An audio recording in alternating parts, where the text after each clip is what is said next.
ईश्वर की सिद्धि में जिस प्रकार वेदांत ही प्रमाण है, उसी प्रकार वह न केवल निमित्त अपितु उपादान कारण भी है। इस तथ्य की सिद्धि में आप वेदांत को क्यों नहीं प्रमाण मानेंगे? आधा तीतर आधा बटेर यह। अब कहेंगे कि लोक में दृष्टिगोचर नहीं है। लोक का क्षेत्रफल आपने माप लिया है क्या? क्या लोक का क्षेत्रफल मान लिया कि मकान बनाने वाला मकान बनता नहीं है क्या? और क्या कहेंगे? घट बनाने वाला स्वयं को घट बनाता नहीं है। और क्या कहेंगे? सुनार जो है सोने को जेवर का रूप देता है, स्वयं को नहीं। तो मकड़ी भी तो है दृष्टांत में। तो शास्त्र के अनुकूल जो दृष्टांत है उसका प्रयोग करेंगे या किसी का दृष्टांत?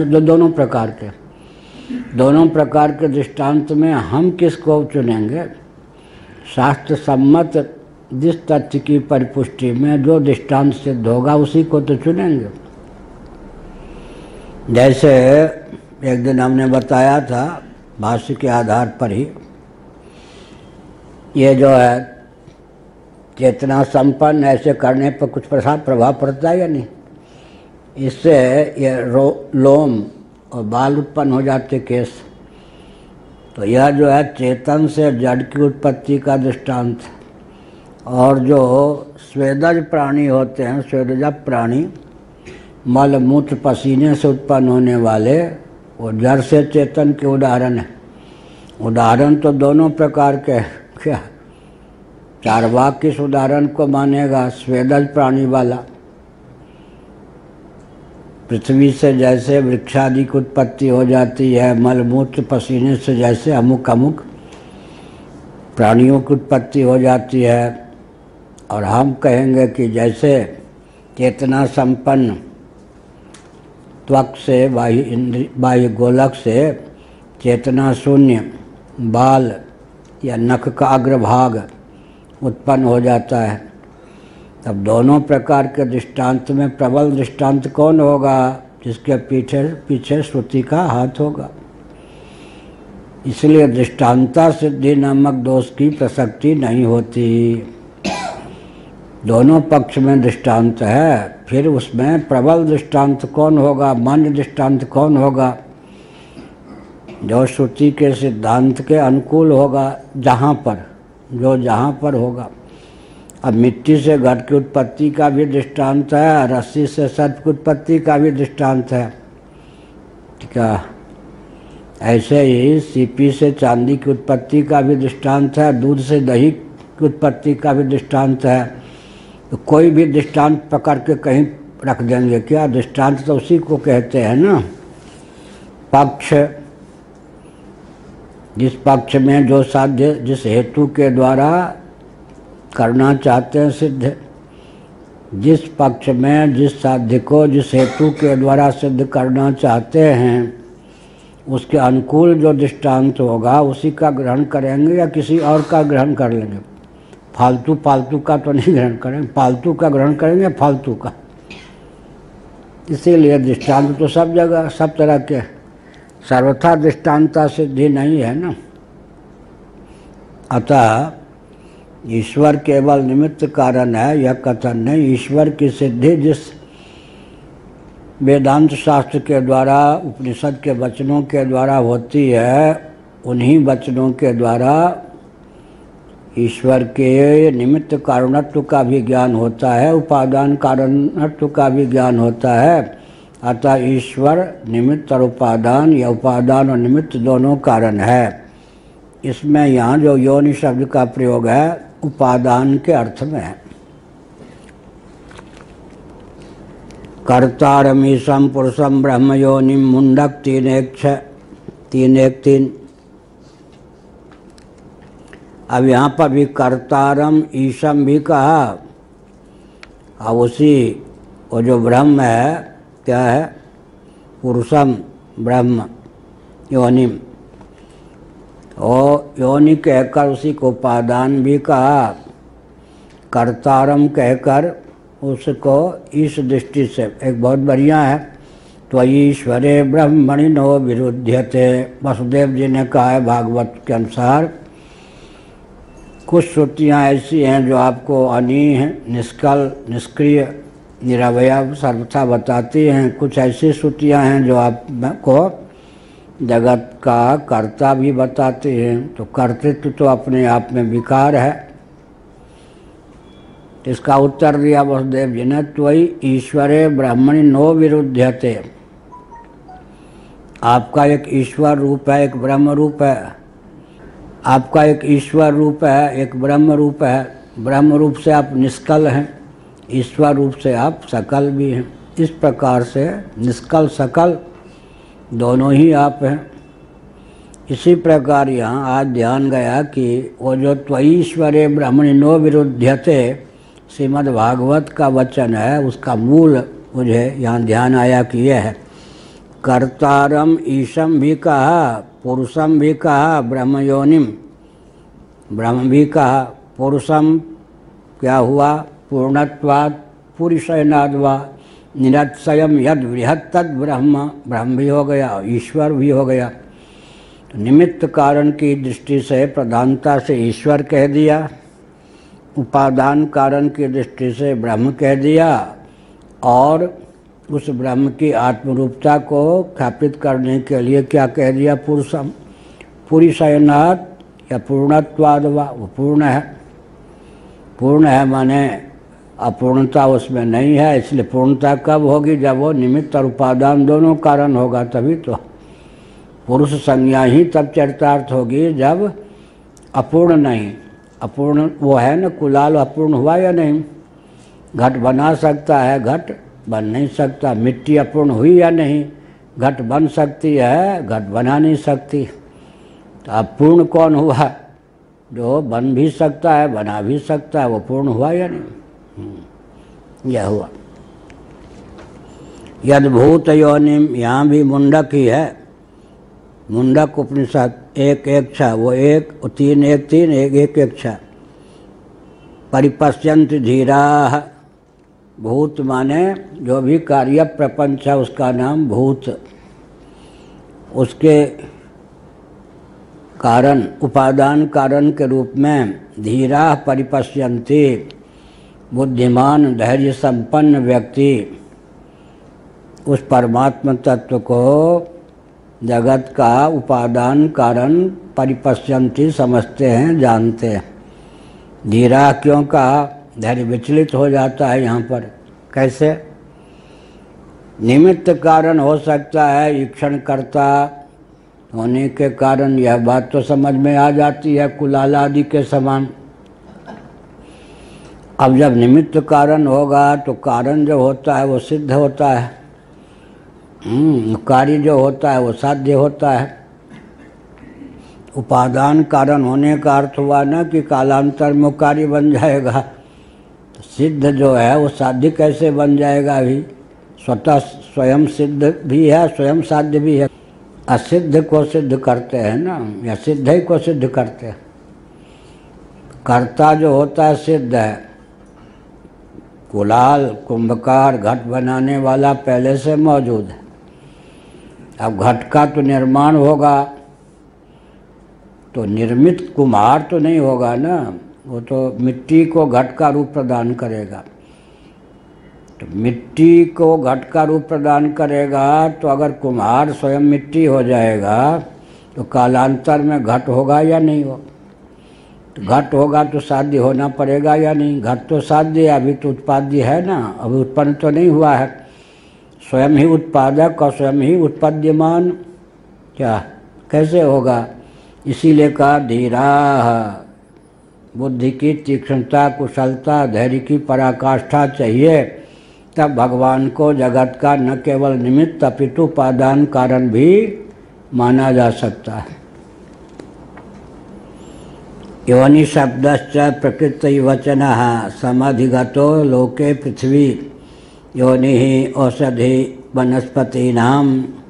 यहाँ जो योनि शब्द का प्रयोग किया गया है वो प्रकृति वचन है, मन उपादानार्थक है। समाधिगतो लोके, लोक में यह अच्छी प्रकार से प्रचलित प्रथा है, अच्छी प्रकार से व्याप्त सिद्धांत है। जैसे पृथ्वी जो है औषधि वनस्पति इन सब के क्या है योनि है। योनि माने उपादान कारण है। उपादान कारण के अर्थ में इस शब्द का प्रयोग लोक में भी प्रसिद्ध है। तो लौकिक न्याय भी हमारे अनुकूल है। शंकराचार्य की यही विशेषता है कि वे लौकिक दृष्टि से भी क्या मान्य आचार्य हैं, तार्किक दृष्टि से भी मान्य आचार्य हैं और श्रौत दृष्टि से भी मान्य आचार्य हैं। तीनों में सामंजस्य साधने में निपुणता आचार्य के आचार्यत्व की कसौटी है। क्या कहा? श्रुति युक्ति अनुभूति तीनों में सामंजस्य साधने में कुशल व्यक्ति हो तो मानो आचार्यत्व उसमें प्रतिष्ठित है। और श्रुति अलग कहती है, युक्ति अलग चला देते हैं, अनुभूति अलग कहती है। एक दिल के टुकड़े हजार हुए, कोई यहाँ गिरा कोई वहाँ गिरा। श्रुति उधर गिरी। बचपन में सिनेमा का एक वचन था, मैंने आज तक सिनेमा नहीं देखा, भगवान अब न करा कि सिनेमा देखो। एक दिल के टुकड़े हजार हुए, कोई यहाँ गिरा कोई वहाँ गिरा। श्रुति उधर ले जा रही है, युक्ति इधर ले जा रही है, अनुभूति और कहीं ले जा रही है। भारत में विसंगति का क्या कारण है? यही ना, वेदादि शास्त्र कहते इधर चलो तब अभ्युदय निश्रेयस की प्राप्ति होगी। देवताओं की खोपड़ी कहती है इधर युक्ति से चलो तो अमेरिका जैसे धनाढ्य हो जाओगे, चीन जैसे नियंत्रण करने में समर्थ बन जाओगे और अरब देश वालों की तरह से बलवान बन जाओगे। जो युक्ति इधर ले जा रही है, अनुभूति कुछ और कह रही है। उधर जाओगे तो खतरा, इधर जाओगे तो खतरा। इधर तो मानते नहीं, खतरा ही खतरा। भारत को चीन बनाओ तो खतरा, रूस बनाओ तो खतरा, पाकिस्तान बांग्लादेश की शैली में, ईरान इराक की शैली में ढालो तो खतरा, अमेरिका इंग्लैंड की शैली में ढालो तो खतरा, खतरा ही खतरा है। श्रुति यूँ कहती है तो चुप, हमको तो यूँ बनाना। युक्ति उधर ले जाती है, श्रुति उधर कहती है, अनुभूति विचित्र ही कहती है। अब श्रुति युक्ति अनुभूति में सामंजस्य साधने में जो समर्थ होगा वो आचार्य होगा। वो क्या होगा? सबके कल्याण का मार्ग प्रशस्त करेगा। अब यहाँ अलग ही धारा। इसीलिए शंकराचार्य ने कहा कि लोक में भी पृथ्वी उपादान कारण के रूप में प्रसिद्ध है। इससे वनस्पति औषधि आदि की उत्पत्ति होती है। नरेंद्र बाबू एक थे, विवेकानंद जी महाराज का नाम था नरेंद्र बचपन का। एक जगह पहुंच गए, एक निष्क्रिय दिखने वाले संत को कोसने लग गए। भारत परतंत्र है, आप लोग बस ध्यान तक प्राणायाम तक ये सब सीमित है, कुछ राष्ट्र के लिए कीजिए। अब वो विवेकानंद जी का नरेंद्र नाम कोई आजकल के ये सब था नहीं, विशेष आंतरिक प्रसिद्ध भी नहीं था उधर। उन्होंने कहा नरेंद्र बाबू, तुम जैसे युवकों को प्रेरणा कहाँ से मिलती है? हम जो यहाँ संकल्प करते हैं ना राष्ट्र के हित में, तुम जैसे व्यक्तियों को संकल्प लगता है। तुम सक्रिय अपने को मानते हो, मुझको निष्क्रिय मानते हो। तुम्हारी सक्रियता का रहस्य मैं ही तो हूँ, मुझ जैसे व्यक्ति ही तो हैं। विवेकानंद जी का यहाँ से सिद्ध महात्मा बात है, ठीक है। ऐसे ही आकाश अनुग्रह, आकाश की विद्यमानता ही तो बाकी सब वायु तेज जल पृथ्वी की सक्रियता का उपादेयता का मूल है। स्त्रियोने अपि अस्त्येव अवयवद्वारेण गर्भम प्रत्युपादान कारणत्वम। लोक में जो कहीं कहीं कोई शब्द जा कर के क्या हो जाता, प्रसिद्ध अर्थ धारण कर लेता है। उस शब्द का उच्चारण करने पर रूढ़ार्थ जिसको कहते हैं, वो शब्द रूढ़ बन जाता है। उस शब्द का उच्चारण करने पर धीरे से नहीं, शीघ्र झटपट वही अर्थ प्रतीत होता है। ऐसे तो फिर लोग कहते हैं कि अश्लील शब्द का उच्चारण है। अब अश्लील क्या हुआ? वो कहते हैं अश्लील शब्द ये नहीं है, लेकिन लोक में प्रसिद्ध हो गया एक अवयव विशेष के रूप में। तो शंकराचार्य कहते हैं वो भी तो चरम धातु जो है वही तो उपादान है ना संतान के शरीर की, तो वहाँ भी उपादानार्थक ही उस शब्द का प्रयोग किया गया है। यह अभिप्राय स्त्री योनि है अपि अस्वेव अप्यस्त्येव अवयवद्वारेण गर्भम प्रत्युपादान कारणत्वम, गर्भ के प्रत्युपादान कारणता वहाँ भी चरितार्थ। इस प्रकार से उस प्रसिद्धि की जो बात है लोक में हो गई, लेकिन वास्तव में वह जो शब्द है वो किसका, उपादान मात्र का ग्राहक है। उपादान मात्र के लिए उस शब्द का दर्शन शास्त्रों में प्रयोग हुआ, लेकिन लोक में जाकर वो कहाँ पहुँच गया, एक अंग विशेष में, अवयव विशेष में, उसके प्रति लोगों की तत्काल उच्चारण करने पर वही अर्थ लगता है। लेकिन वस्तु स्थिति है कि तो जो भी उपादान कारण है, मम योनिर्महद ब्रह्म तस्मिन् गर्भम दधाम्यहम्, अहम योनि ही नहीं कहा भगवान ने, यहाँ तो अहम योनि की दृष्टि में वर्णन चल रहा है। वहाँ क्या कहा, मम योनि, वहाँ क्या, यहाँ क्या, गीता में जो 14वें अध्याय में कहा गया है उपाधि की प्रधानता से, उपाधि की, यहाँ जो कहा जा रहा है उपहित की प्रधानता से। क्या, जब भगवान को हम कहेंगे उपादान कारण, तो उपहित की प्रधानता से कहेंगे ना। और मम योनिर्महद ब्रह्म जब कहेंगे तस्मिन् गर्भम दधाम्यहम्, तो वहाँ पर क्या, प्रकृति के लिए, महद ब्रह्म ने प्रकृति के लिए जब हम इस शब्द का प्रयोग करेंगे तो उपाधि की प्रधानता से एक के कहने पर दूसरे की सिद्धि हो ही जाती है। केवल प्रधानता, कहीं प्रकृति की प्रधानता, कहीं उपादान की प्रधानता होती है, कहीं मिला हुआ स्वरूप होता है, मिला हुआ स्वरूप, तीन विभाग से प्रयोग होता है। तस्माद् बाह्य तस्माद् आत्मना आकाशा सम्भूतः, अब यहाँ प्रधानता नहीं मानेंगे क्या, इस आत्मा से आकाश उत्पन्न हुआ, तो यहाँ प्रकृति का उल्लेख ही नहीं है। इसीलिए श्री वल्लभाचार्य इत्यादि कहते हैं इस श्रुति में कहाँ माया, कहाँ छाया, कहाँ प्रकृति, सीधे आत्मा माने परमात्मा से आकाश की उत्पत्ति का वर्णन है। हमारा सिद्धांत विशुद्धाद्वैत का है। पंचदशीकार क्या कहते हैं इसमें, पंचदशी के प्रति हमारी इतनी आस्था पहले भी थी, ज्यों ज्यों भाष्य इत्यादि पढ़ाते हैं त्यों लगता है कि 1571 श्लोक का 2 उसके रचयिता हैं, 7 तक जो हैं विद्यानंद स्वामी हैं, 8वें से लेकर शेष अध्याय उनके गुरुजी शंकरानंद हैं। इसलिए रामकृष्ण टीकाकार ने जहाँ तक पंचदशी का हर अध्याय में जो मंगलाचरण किया है, विद्यारण्य मुनीश्वर को शंकरानंद जी उनके गुरुजी को प्रणाम किया है। लेकिन 8वां प्रकरण जहाँ प्रारंभ हुआ है वहाँ लिख दिया कि यहाँ से उनकी रचना है। शिष्य ने दिखाया 7 प्रकरण रच करके, गुरुजी इतने प्रसन्न हुए, उन्होंने कहा 7 में क्या, इसको तो 15 में पूरा करना चाहिए, लो अब मैं शेष पूरा मैं ही कर देता हूँ। ऐसा हो गया। 15 प्रकरण 2 लेखक हैं, उसके रचयिता 2 हैं, गुरु शिष्य। तो क्या अर्थ हुआ, पंचदशीकार विद्यानंद स्वामी की प्रसिद्धि हो गई, गुरु जी की प्रसिद्धि नहीं हुई।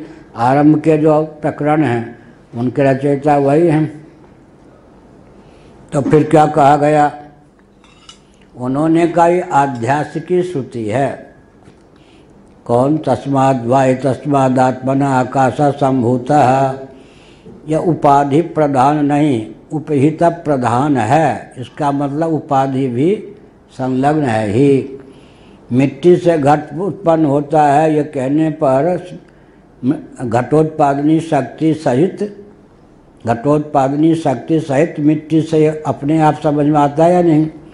अब कोई कहे नहीं घटोत्पादनी शक्ति के बिना ही मिट्टी से घट उत्पन्न हो जाता है, यह कथन इस कथन के समान ही श्री वल्लभाचार्य महाभाग विशुद्धाद्वैतवादियों का कहना है कि माया छाया बीच में कुछ नहीं, सीधे ब्रह्म ही आकाशादि क्रम से पूरा जगत बनता है। ये हो गया।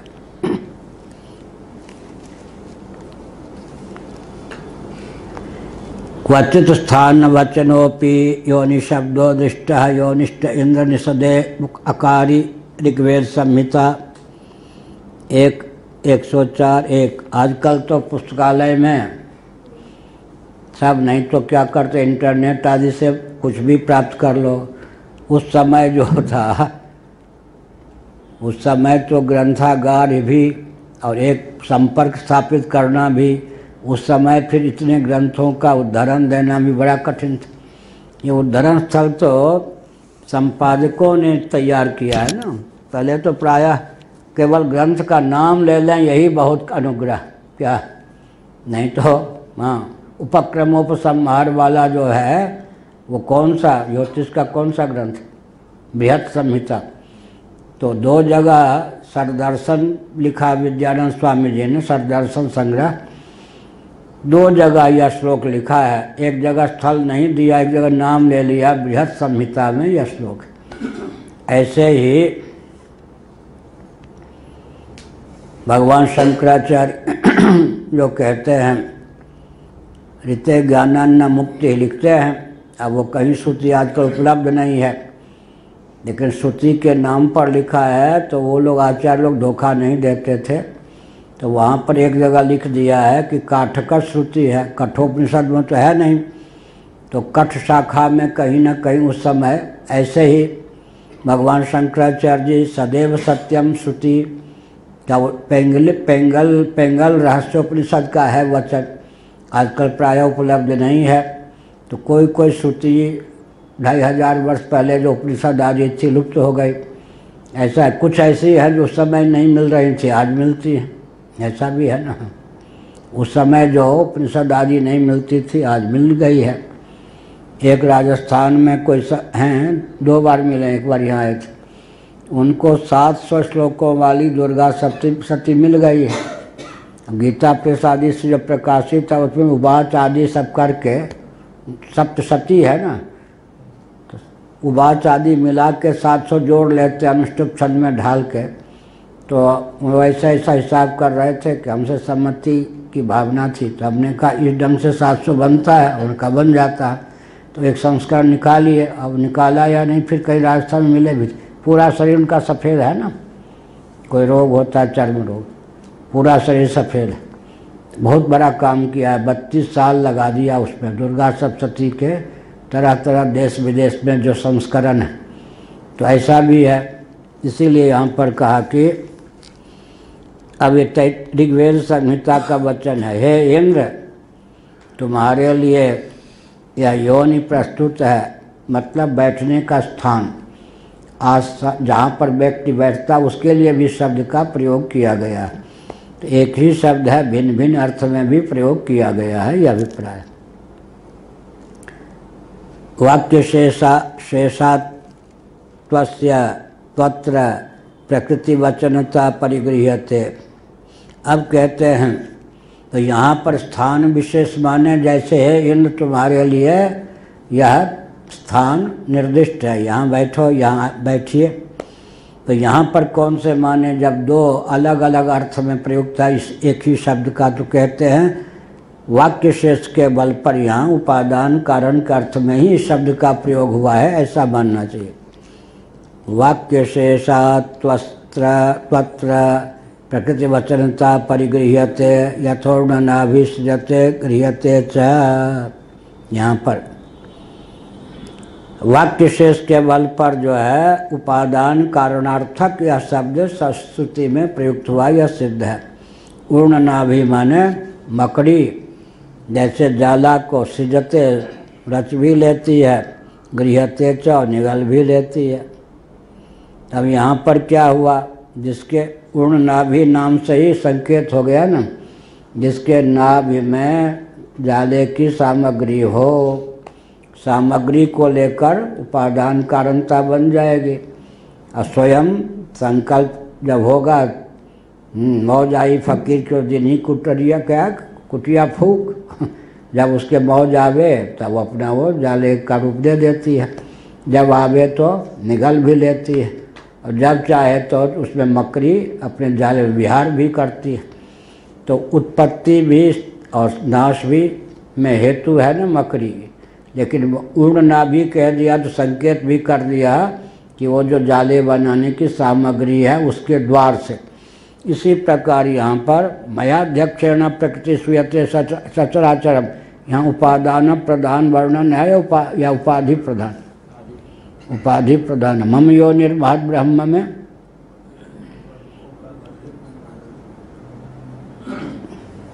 यहाँ भगवान की प्रधानता है, यहाँ पर प्रकृति की प्रधानता है, दोनों हैं। मयाध्यक्षेण, मेरी अध्यक्षता से प्रकृति जो है सूयते सचराचरम हेतुना नेन कौन्तेय जगत विपरिवर्तते, ऐसा है। कहीं प्रधानता किसी का नहीं, केवल बोल देते हैं। एक का नाम, यहाँ तो दोनों का नाम लिया गया, कहीं एक ही का नाम लिया गया। किसका नाम लिया गया? तस्माद बाय तस्माद आत्मना आकाशा संभूता, यहाँ तो प्रधानता हम जोड़ते हैं ना अपने आप में, तो प्रकृति का नाम ही नहीं है, ब्रह्म ही। और कहीं पर सांख्य प्रस्थान में चला गया वो प्रकृति ही क्या। अब यहाँ मयाध्यक्षेण प्रकृति दोनों का उल्लेख है, तो सांख्य प्रस्थान का शोधन किस ढंग से होगा? मयाध्यक्षेण प्रकृति की दृष्टि से, मम यो निर्महत ब्रह्म की दृष्टि से होगा। और कहें क्या है? अव्यक्तादीनि भूतानि व्यक्त मध्यानि भारत अव्यक्त निधान्येव तत्व का परिदेवना, वहाँ ब्रह्म का वर्णन नहीं है। ये सांख्य में सब चला गया क्या? कहीं सांख्य में ही चला गया वचन। कहाँ पर? अव्यक्तादीनि भूतानि व्यक्त मध्यानि भारत अव्यक्त निधान्येव तत्व का परिदेवना, ये सांख्यों की प्रकृति में वचन चरितार्थ हो गया नहीं। ये अब केवल इस वचन को लेकर कोई कहे कि यहाँ तो ब्रह्म की डाल ही नहीं गलेगी, ऐसा तो नहीं है। कहीं दोनों का उल्लेख है। मयाध्यक्षेण प्रकृति श्रूयते सचराचरम, उसमें भी प्रकृति श्रूयते सचराचरम कर्तृत्व किधर गया? प्रकृति की ओर चला गया। और कहीं पर मम यो निर्महत ब्रह्म तस्मिन् गर्भम दधाम में हम कर्तृत्व किधर चल खिसक गया? मम योनि का भगवान की ओर। तो कहीं भगवान की प्रधानता से, कहीं भगवती की प्रधानता से, कहीं केवल भगवान का नाम, कहीं केवल भगवती का नाम। अब संगति कैसे साधेंगे? दोनों चाहिए क्या?